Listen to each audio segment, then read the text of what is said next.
Good morning, dear students.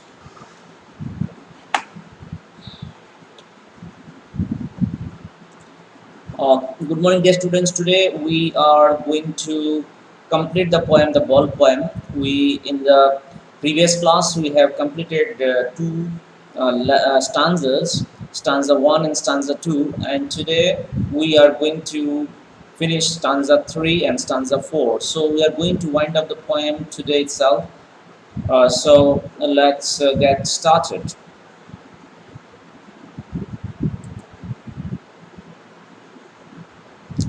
Okay, as I told you, the ball poem is a very educated poem because it teaches us how to take up responsibility on our shoulders as a child, as an individual, as a person.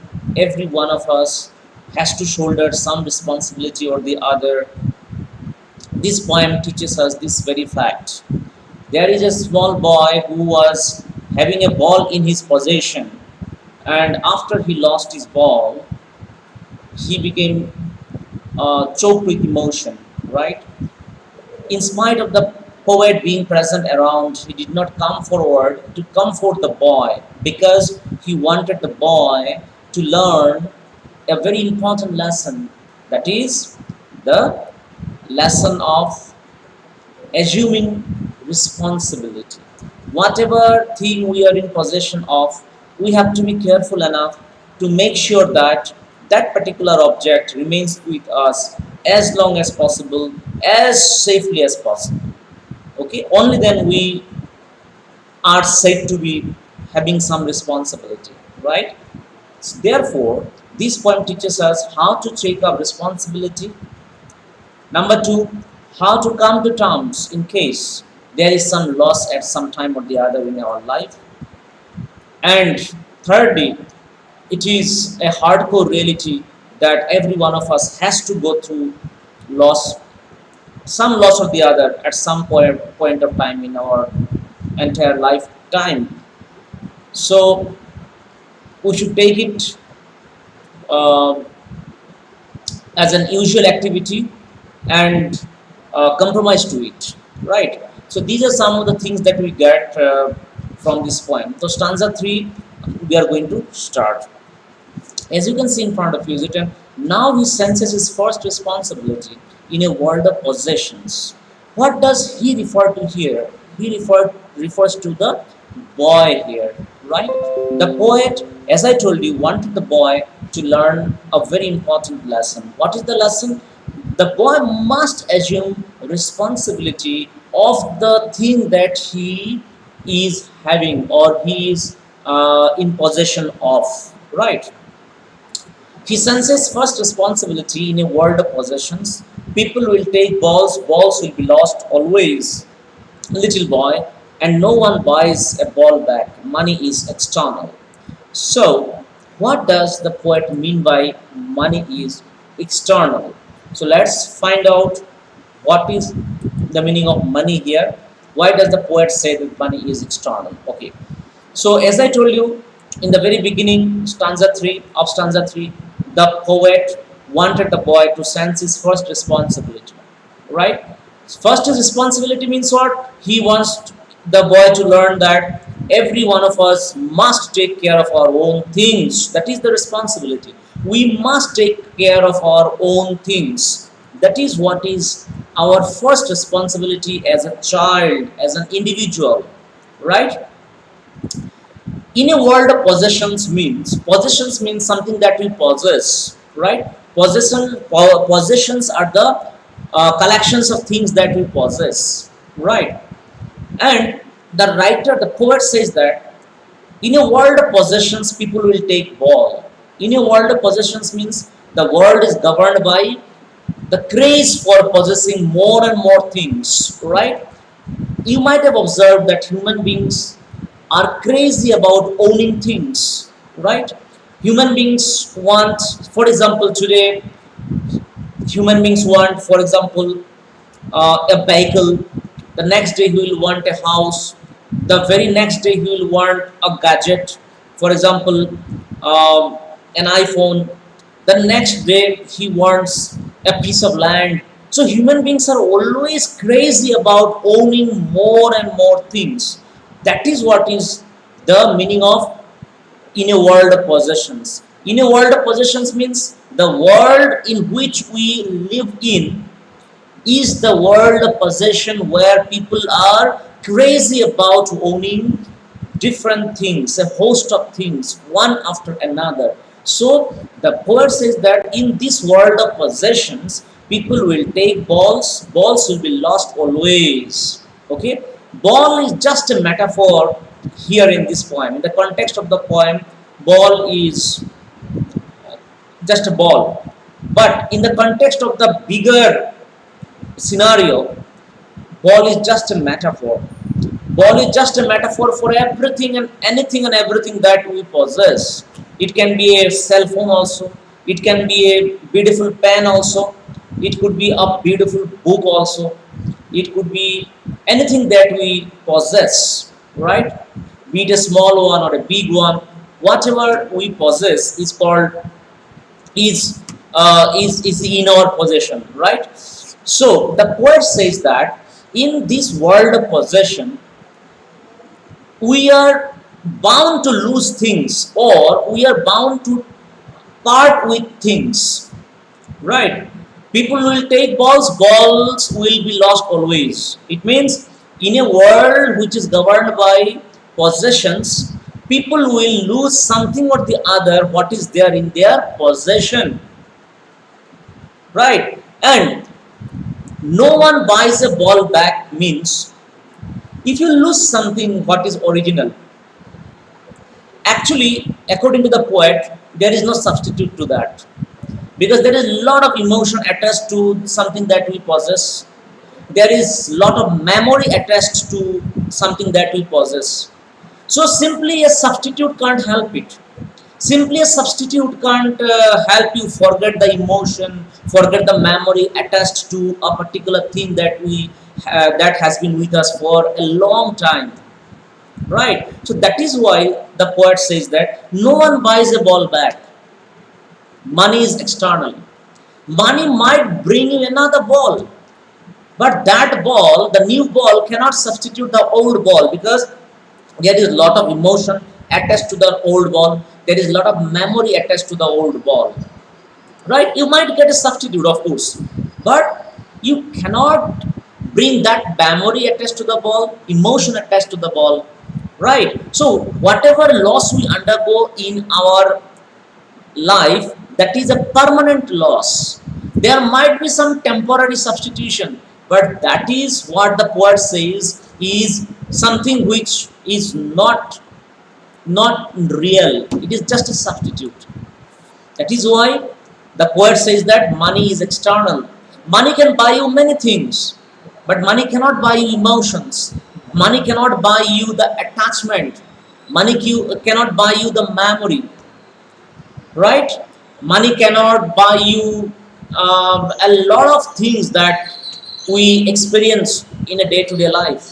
That is why the poet wants the boy to take responsibility so that he does not part with his possessions. Whatever he possesses or whatever is under his possession is something that the boy should always take care of so that he does not part with them, right? That is the message that the poet wants to give to the boy, and that is why the poet does not come forward to comfort or console the boy, right? So that is what you need to understand, dear students. Now you see the explanation part. The boy seems to realize that he needs to take care of his own things.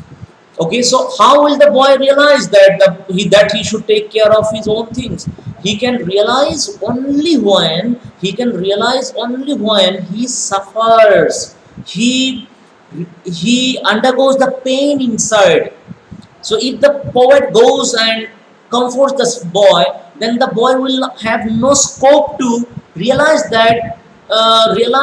or go through the pain after losing something. And that pain phase is very important for every one of us, because if we undergo that pain phase, in that case we learn many things. We learn how to be more responsible, how to take care of things in a better manner. So that is why the poet did not interfere in the matters of the boy. Then you see the world of possessions refers to our society which is governed by craze for owning things. The ball here is a metaphor for any matter that is prone to loss. The ball here is a metaphor for anything and everything that we possess and that is subject to loss, right? The poet says that no one can buy the memory that is attached to the ball. Money cannot buy the emotion also attached to the ball. So external means here superficial or extrinsic. Money is something which is external. Okay, it will not come here.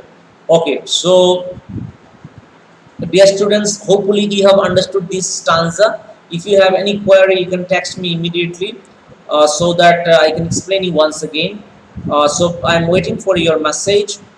Please do let me know if you have any kind of query from this particular stanza. Okay, I am waiting for your reply just for a couple of seconds. If you have any doubt, please do text me.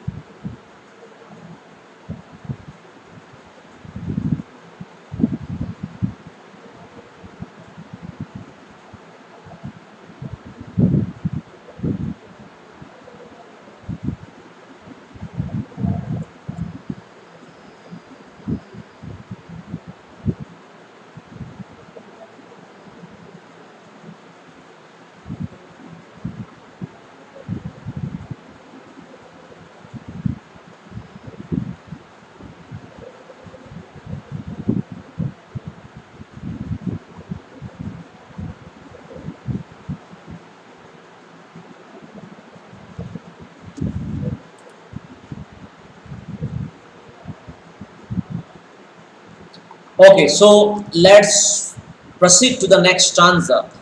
That is stanza number 4, and that is the last stanza, dear students. Okay, so as you can see right in front of your screen, he is learning well behind his desperate eyes the epistemology of loss, how to stand up knowing what every man must one day know, and most know many days how to stand up.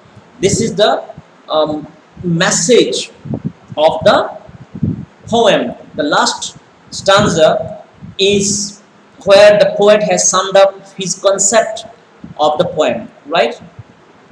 So the poet says he is learning, that is, the boy is learning well behind his desperate eyes. Desperate eyes because the boy is staring at the place where the ball has gone. The ball has, landed itself into a water body from where it is neither possible for the poet nor the boy who has lost the ball to recover. Therefore, he was staring down at the water body, right? So the poet says that while he is staring at the place, at the water body where the ball has gone, in the process of staring down the place where he has lost the ball, he is going through the phase of emotional, loss. You can say emotional sort of, and not loss exactly. It's a kind of, I can say, he is going through the process of painful moment actually. Okay, so in the process of staring down the water body where his ball has gone, the boy is undergoing the moment of pain, the moment of loss, undergoing the moment of pain subsequent upon losing something. So in the process of undergoing pain at losing something, the boy is learning the important lesson in his life. That is why he says, the poet makes use of the terminology called epistemology. What does epistemology mean? Epistemology means what it means to lose something.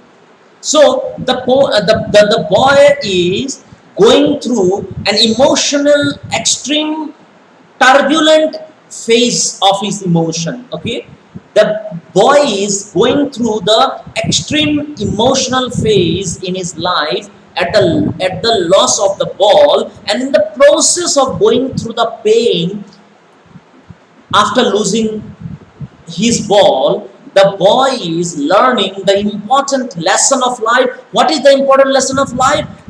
The important lesson is that the boy is learning what it means to lose something. What it means to lose something. Immense pain at heart, regretfulness, okay, then emotional turmoil, okay, like we become so very much overpowered with emotion. So that is also one of the outcomes of losing something, right? So this is what is also important. So please wait for a couple of seconds.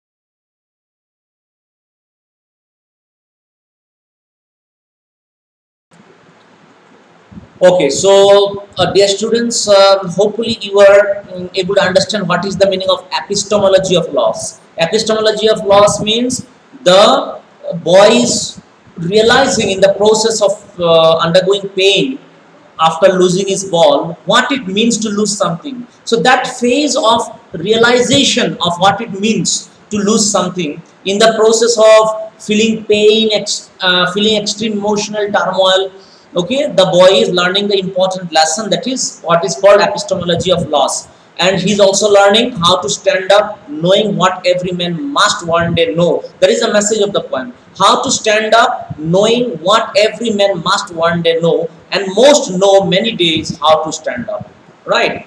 So, how to stand up, knowing what every man must one day know, and most know many days how to stand up. Stand up here refers to, dear students, how to come to terms with. Suppose we lose somebody very close to our heart. Somebody very close to our heart has died. We undergo a very intense emotional pain, right? But at the same time, we also learn how to stand up the loss, how to come to terms with the loss. So that is what is important. The poet says that it is a very inevitable part in our life that we shall undergo some loss or the other at some point of time or the other in our life. But at the same time, we also must learn how to come to terms with our loss. Because if we remain objective, and if we set up a mental state in such a manner that everybody has to die one day or the other, okay, everything has to perish one day or the other. So if we realize that, if we understand that, and if we keep our mindset in this manner since childhood, then we shall be more detached. The more detached we are, the more realistic we are. Always remember, the more detached you shall be from something, the more practical you shall become. Right? Therefore, the poet says that we should come to terms with the loss, because it is bound to happen. The loss is bound to take place in our life. Therefore, it is better that we should realize this hardcore reality that everyone has to undergo some kind of loss one day or the other, and also we must learn how to stand up with the loss. So that is what is the message that the poet has given. And in the process of going through the pain at the loss of something, we learn the important lesson of life. What is that? We learn how to stand up, how to come to terms with the loss in life, and also in the process of going through the pain, we come to know how to become more responsible in our life. Understood? So that's how the lines come to an end. Anyway, I'll explain you from the explanation part. Once again, I'm reading out. I've already explained you all this. The poet means to say that from the very nature of loss, the boy would learn to come to terms with the grief of losing the ball. It is the law of the universe that one day every man will learn how to adjust with the grief of losing something. The poet seems to convey the message to us that every human being learns to adjust with the loss after he himself undergoes the experience of losing something. Okay, so what is the message that the poet wants to convey in this poem? Every human being learns to adjust with the loss after he himself undergoes the experience of losing something, right? After that initial phase of suffering and pain, regret is over, we somehow manage to stand up against the loss. We learn how to stand up against the loss. Okay, so dear students, recapitulation of the poem. The poem highlights the sadness of a boy for losing a ball. From the very loss of the ball, he will come to terms with the loss in due course of time.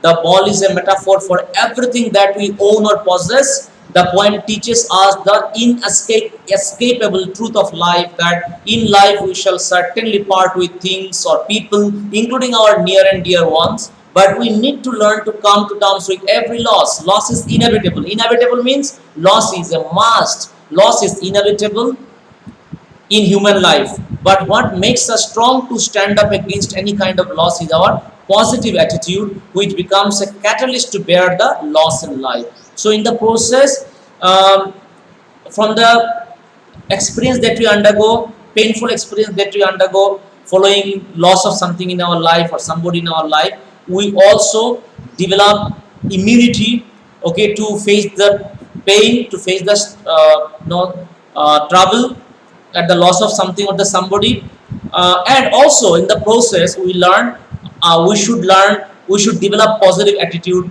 because that will help us remain always optimistic and always mentally strong. That is why we should also learn to be positive in the time of challenge, at the time of challenge. Okay, so literary devices: repetition is what, word, balls. Alliteration is repetition of consonant sounds in successive or near successive words, like buys a ball. Then anaphora, use of repeated words in two or more lines, like what is the boy now who has lost his ball? What word? So repetition of the word what word in successive lines is called anaphora. Then imagery is there, merrily bouncing down the street. So with the help of this, whenever we go through this line, merrily bouncing down the street, there is a picture created in our mind. So that is why it is called imagery, right? So dear students, that's about it. You please write down the NCERT solution from this page, right? And I shall start another lesson, okay, the next time. Okay, so dear students, that's it for the day. Thank you for attending the class. Have a nice day. I am going to wind up my lesson today, right? So I have sent you a contact form.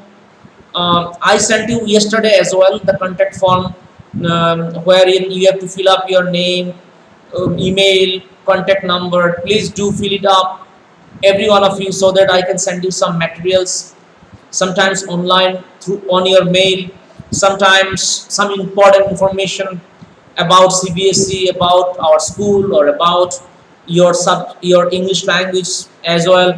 So about your English subject as well. So please do fill up this contact form that I already posted 2 days in the in the class group, so that I can compile the information and send you information from time to time.